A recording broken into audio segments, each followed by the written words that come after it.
April, from where you sit in covering the White House, and we talk about leadership from the top, but there's also leadership from those 50 states. And at the parallel to the NFL, we've heard leadership from the NFL say something, but not much from the leaders of the 32 properties or entities. How important is it for the individual leaders, be it teams or states, to kind of set a path for the particular markets or their constituents to follow, so they have some guidance? It's interesting. When you break from the president of the United States, particularly this president, it is earth-shaking. And the question is, as MJ just said, will you be the one to really break from the pack and do something that's really unheard of at this moment? Because we've seen all of the protests, the outcries after this last couple of seasons with the NFL. Now, the question is, will the owners talk about this? Will the owners decide to move forward at some point? Because the head of the NFL came out and said something. That's the question. And if they do come together, even if one comes out, it sends a powerful message to the president. But to be honest with you, Steve, I think it's beyond the owners as well. It's not just the owners, but what is the next step? What is the step with the advertisers? What's the step with those who contract? And if the players are already talking, I'm sure the owners are listening. So the question is, what is the next, not just with owners, but with the entire NFL family? Fred, I'd like you to pick up on that, because we're talking about next steps and solutions. And right now, it's your off season, okay? But when you get back in that locker room, when you start having to concentrate on football and coaches have to concentrate on coaching, and you've got to figure out what you're going to do with certain coverages or certain run fits or things like that. Are we going to lose the starch? Are we going to lose the momentum? Because I think that's what everyone is kind of waiting to see. We're on this wave right now, but there is that reality of you've got to get back to work and focus on what you do.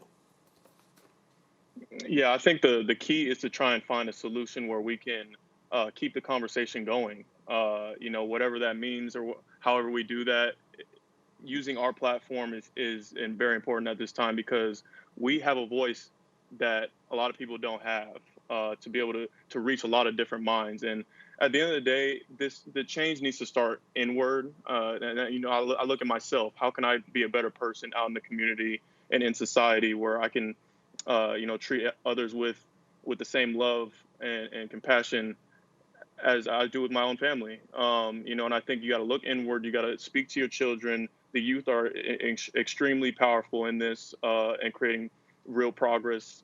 Obviously, we have a long way to go from where we need to be as a country. In terms of what we're going to do as a team, I'm sure we'll come up with something. And I think that's league-wide with how we'll continue to make this, relevant and keep the conversation going to where we can create real change. Yeah, and I'll follow up on what Fred is saying. I love when I see, especially the next wave of athletes go out there and they're protesting and they're setting their foot down very firmly on what they believe, because I don't know if Fred gets these or other players get these, but I know I get messages where people are like, I can't wait until the football season starts so you guys can stop talking about Black Lives Matter. And to your point, Fred, that is not going to stop.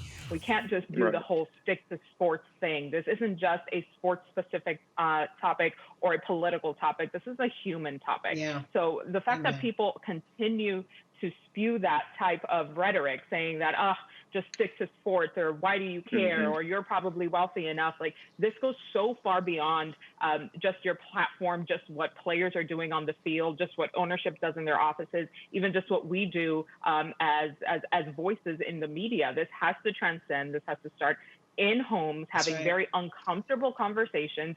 Be uncomfortable. That's the whole point, because nothing has been comfortable in this country for the Black community for eons. So that is the point. Everyone should feel uncomfortable right now so they can move past and we can all get to a place where there is true equality. And, and this is a very interesting point. this has been going on. This issue of policing is not just today, it's not just a couple of years ago. This has been going on for 401 years. And now it's come to a crescendo. And it's interesting that the NFL is now the spotlight. What will you do? And this is once again the long game. What is it about, as MJ said, humanity? This is about humanity. What are we going to do for the end game, the long game for humanity? And the NFL led this actually in the recent times. So the question is, what's next? The next step. So I'm here to watch, to see, and I will be watching the football games. I will be eagerly awaiting what happens next. It's an election year. Yes. And look, 2016, it was an election year. It was an election year when Colin Kaepernick did not stand for the national anthem. And we saw how that was used as not just a wedge, but a lever to really drive the NFL into the election and fans of the NFL into the election. Yeah. If a player decides to protest at a game, or players decide to protest, or even this conversation we're having now continues, how much of an issue do you think it will be in the election process? Because honestly, a lot of the times now, when we've seen tweets or whatever about sports being interjected lately, they've fallen flat. Right. And the reason why, because the veil has been taken off of the narrative. It's not the narrative of what was originally said from this White House. The narrative was the fact that it was about the soldiers and the flag, the disrespect of American soldiers and the flag, and that wasn't true. If people would have taken the time to find out what it was about instead of what they assumed, it was about police brutality. It was about enough is enough. And there was a missed moment when the White House could have dealt with this. But now people see. I mean, I remember talking to Sarah Huckabee Sanders while asking her a question in the White House briefing about, does the president realize what taking the knee means? And after that moment, it seemed like things changed. That was that day that the Eagles decided not to come to the White House. And after that, the narrative changed. The whole dynamic has changed, but the issue still remains. And when I first started at the White House, Bill Clinton was talking about the issue of race, healing the racial divide. That was 23 years ago, and we're still doing the same thing, trying to talk about how to fix this. So in the midst of this, the NFL brought our attention to this, but the video cameras and the accountability piece is making us really try to digest this horse pill that's really tough to digest, but the conversations are happening, even if the White House isn't leading it. But the conversations are happening, and we understand now what taking the knee means. We understand now what the issue of police brutality really is and how long it dates back. So even though the White House was embroiled in it, people understand, they see the truth. They see the truth. And I thank God for the accountability piece of these cell phones. Absolutely. And April, you hit it on the head, actually. I mean, the NFL has such a huge platform to be able to get the message out there about police brutality. And people, we talked about the word educate. People need to educate themselves on what we're trying to fight for. And it's never been about the flag. I mean, everybody wanted to make it about the flag to deflect from the actual cause about what Kaepernick was trying to voice about, which was police brutality. And, you know, now we're moving in the right direction where people are starting to understand more and more about what it's about and, you know, kind of getting behind us if and when that happens this season. Yeah, I'm actually looking towards the voices and the actions of the players, and to see how the teams and their leaders support them in such, because I think that part too, it can't just be the players out there wielding themselves to the movement as they have been for several years, and especially now in the past couple of weeks. I think we need to see that everybody is in this fight as we continue to hear from coaches and leaders throughout the NFL community too. Look, MJ, this is a great discussion for the jumping off point to button this up. Voting. Okay, we've talked about the young people. This is a movement. We've seen The Rock the vote before, but we're seeing NFL players. The Dolphins a couple of years ago had a voter registration drive. We heard Tyrann Mathieu, the safety for the Kansas City Chiefs, say he's spoken to team officials about leading a voter registration drive, not only with his teammates but in the community. And Fred, let's start with you and just kind of work our way across the importance of the vote, because there's a lot of energy right now. But we also know come November, that energy could wane. We're seeing voter suppression, but also we're hearing people calling out voter suppression. Starting with you, Fred, the importance of maybe NFL players, to the best of their ability, leading the charge and holding themselves accountable as well to getting people to the voting booths. Yeah, well, all this awareness at the end of the day, it needs to turn into change, into action.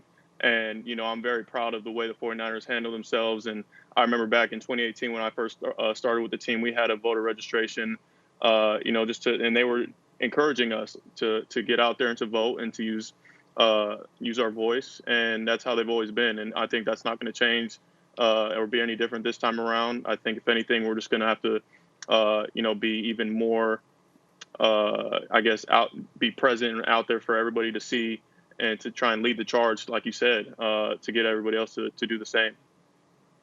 Looking at this momentum right now, I don't believe it's going to wane. I mean, look what happened in Georgia this week. Look what happened in Georgia. People stood in line in the midst of COVID for hours just to get the right to vote, make sure each vote counted. November is a long way away, but it's not that far away. People are upset. There is a dis-ease. I'm not talking about the disease of COVID. I'm talking about a dis-ease in the spirit. And you have people upset from Democrats to Republicans. And I believe they're going to go to polls to make their voice heard. And at the end of the day, we don't know if it's going to be mail-in. We don't know if some states are going to be in person. But I believe that there is an energy right now in this moment that we have not seen in a long time. This moment has invigorated even the hardest of hearts to say something's got to give. So I believe that there is going to be a momentum at the polls, but the question is who's going to win. But I do believe that there will be a large turnout in November. Well, April, we've spoken so much about education, and that definitely applies when it comes to voting and in how we vote, especially now in the middle of a pandemic where, like you mentioned, we don't know if it'll be mail-in, if it'll be in person, and how these lines go. I think I want to see players also go out there, and I'll use my platforms as well to help educate ourselves and educate people on what needs to happen before you go to the polls, making sure you're registered, that you know where your precinct is, that all of your paperwork is in order, that you know your rights when you go to the polls, how long you can wait in line, what they have to do if they don't let you in or if a machine is broken. All of these things matter, especially when you go out there before you even exercise your right to vote. That all weighs in as well. So definitely getting those pieces of knowledge. Knowledge is power, especially when it comes to voting and how you do so. Yes. Yes, guys, this has been just so enlightening, the way that we've discussed some very important points. And remember, when it comes to voting, it doesn't matter who you vote for, what party you're affiliated with, but just know what is important, especially at the local level, because the biggest conversations we're having now is about those district attorneys who could hold police accountable, and that's the biggest issue that we're dealing with right now after seeing George Floyd die under the knee of that policeman. All right, Fred, MJ, and April, thank you so much. Really appreciate the time. Thank you guys. Thanks, guys.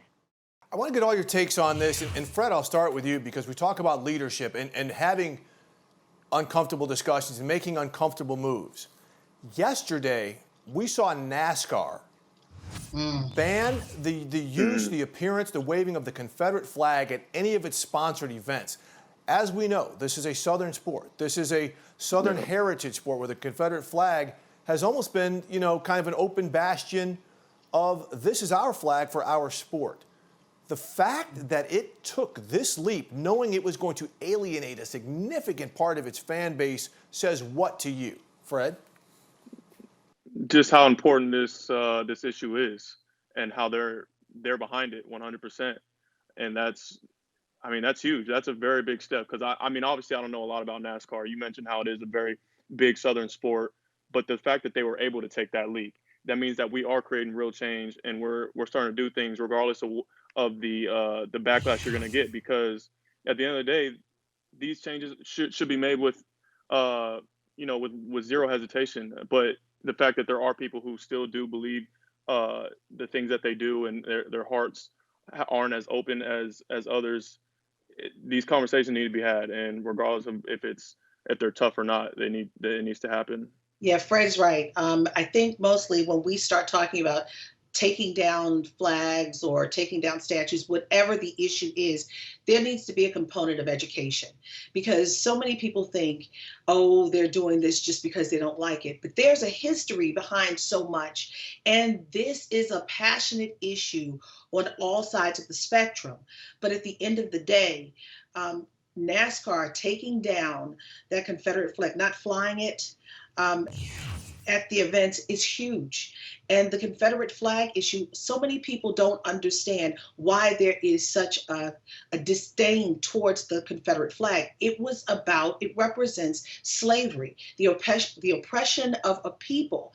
And it's not about, the fact that your father, your grandfather, your great-grandfather, your great-great-grandfather fought for the Confederacy. It is about the issue of oppressing people and continuing slavery by certain states in this nation. And some people don't look at it as that. They're just looking at it, oh, my father fought and this is our flag. But it's about the oppression of people, and the Civil War was fought over slavery. So we have to educate. When we start dealing with these issues, we need more education so the narrative is not confused or mixed up. I love that you said the word education, April, because that has been such a huge part of all of this. And I'll share a quick story that one of my peers, a friend of mine, who's a journalist as well out in Washington, had a very sort of heated interaction with someone on Twitter. Shocking, right? Twitter is sort of where a lot of this permeates. But this one man was going back and forth with him about the disrespect of the flag and what it means and how he'll never agree and all of this stuff. And my friend simply said, I implore you to just take a moment from just reacting and being defensive and go sit an hour and a half and watch 13th. It's on streaming services, it's on Netflix, you can go watch it. 2 days later, the gentleman came back on Twitter and said, I watched it, I sat with my family, and I cannot believe that I sat here and not just argued with you, but that I've been doing this my entire life. I am 60-something years old, I believe the man said. And in just that interaction and educating himself to watch that documentary on mass incarceration, among other things that have oppressed Black people in this country for so long, his entire world shifted. Sure, that's one person, but that's how it starts. It may not seem like much, but that is significant.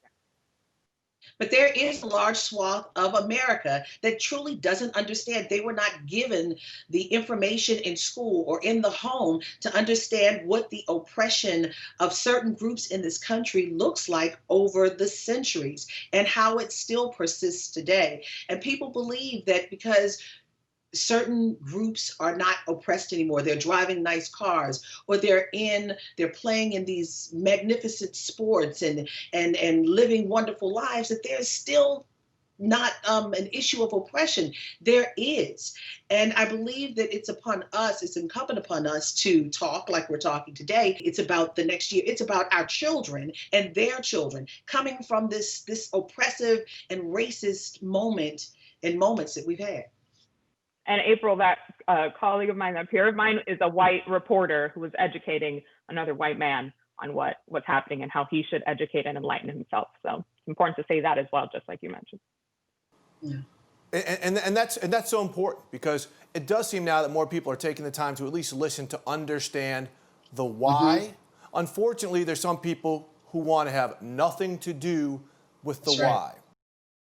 April, we have to start with you. Oh boy. You have been we have to, because you have something quite in common with the NFL, and that is you have been a frequent target of President Donald Trump.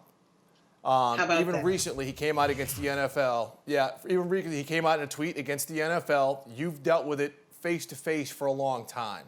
What is it like knowing you are dealing with such a powerful person and having to deal with this, yet you're often singled out for his anger, for his jest. And how do you cope with that? I didn't sign up for this at all. And I'm a reporter. I started out at Morgan State University in Baltimore, Maryland, as a reporter in college.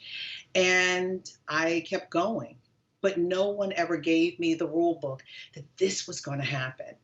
It's hard to stand in the midst of a storm, and this kind of storm. And when I say this kind of storm, the uniqueness of this storm, I've had a lofty perch for 23 years at the White House. Never have I had anything like this.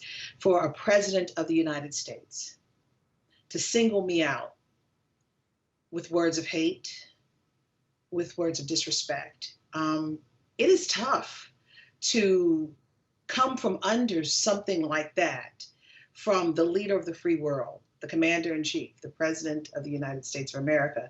For any person or any organization, that is a tough one to deal with. But you know, like the NFL, I'm still weathering through. And it's about making it through this moment. And we'll see how it comes, because we're all trying to figure our way out through this. This president is very unique in his approach and unique in just his being and his presidency. But we'll see how we keep moving. It's a day by day, moment by moment weathering of this storm. Well, April, let's come back to, we've seen the NFL, especially lately, just kind of let him say his piece and keep moving. Is that the best way to deal with this? Again, he carries significant influence on shaping the narrative of what's going on in society. Significant influence is an understatement. You can't ignore it, because after a while, I liken it to some of the political politicians that the president has gone after. And even when he was civilian Trump running for the office, if you don't stand, if you allow it and just say, I'm going to take the higher road, it will stick. And the unfortunate thing is you have to defend yourself in a very professional way. You have to keep reassuring. I mean, I had to write a book to take back the narrative that was placed on me. And I am not what they call me. My mother used to always say, when I was a child, my late mother would say, it's not what they call you, but what you answer to.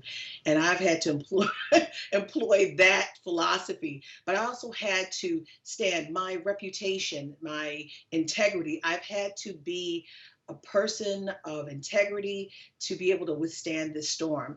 And the NFL is an institution that's been here for so long. And we all have things we have to work through.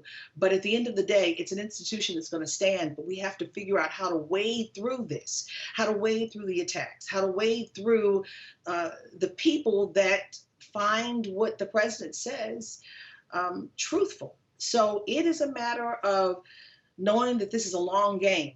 And I'm not trying to use a pun, but it is a long game. And this is for the moment. We'll see how we wade through it to come out on the other side. Fred, on the issue of leadership and of trust, your owner, Jed York, who's been very progressive, even going back to the start of when Colin Kaepernick would not stand for the national anthem, he was one of the first owners to publicly come out and denounce racism and asking people to acknowledge that people of color have been oppressed in this country. When you heard him come out, and it wasn't necessarily, it was a statement, yes, but then he came on and showed his face and said his words. When you saw him come out, as a player, what did that say to you and your teammates about his leadership and your ability to trust in him? Well, it just gives me so much pride knowing that the leader of our organization, our owner, and everybody's been so just so raw. I know Coach Shanahan, John Lynch, they've had those conversations with not only myself but with everybody on this team about how they're behind us fully. We've seen Coach Shanahan out in the media and what he's talked about with his thoughts about it, and that just gives us more.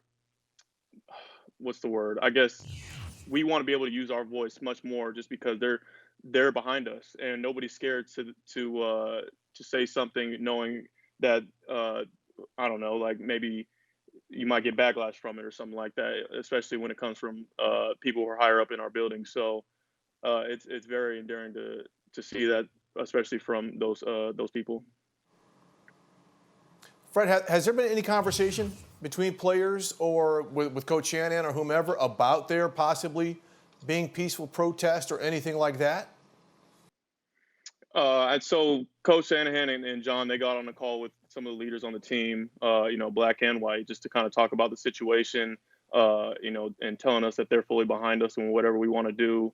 We don't have anything set in stone right now about getting out in the community. Obviously, having COVID-19 out there limits us and all of us not being together in Santa Clara.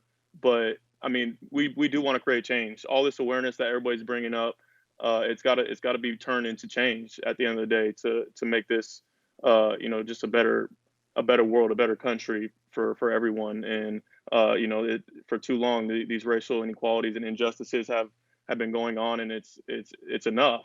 I think I've been trying to get out in the community. Obviously, I went to a protest out here in San Jose, and I thought it was beautiful just being able to walk with everyone and show that it doesn't matter what type of platform you have or who you are. Me being an NFL player, that doesn't mean I'm any less likely to be judged or for the color of my skin. And just to be out there and show everyone that I'm with them and to use my voice, it was powerful. MJ, we saw NFL Commissioner Roger Goodell make his statement, Black Lives Matter, I peacefully protest with you, acknowledging wrongdoings of the NFL in terms of not listening to players before. But we have not heard many owners come out since and say anything. And I don't know about you, but I've spoken to some players saying, we're waiting. Okay, the commissioner said it, but the NFL is the sum of its 32 teams. Where's my owner? What about the fact that we have not heard owners, whether they've spoken privately to their teams is one thing, but publicly, the fact that so far it's pretty much been crickets? I think that's the biggest thing, Steve, that public outcry, that public declaration to make their stance on anti-racism as crystal clear as possible is huge. I think a lot of times we reserve the word influencer for things related to social media or Instagram, but the influence that ownership has in this moment, in this specific issue with their platform is monumental.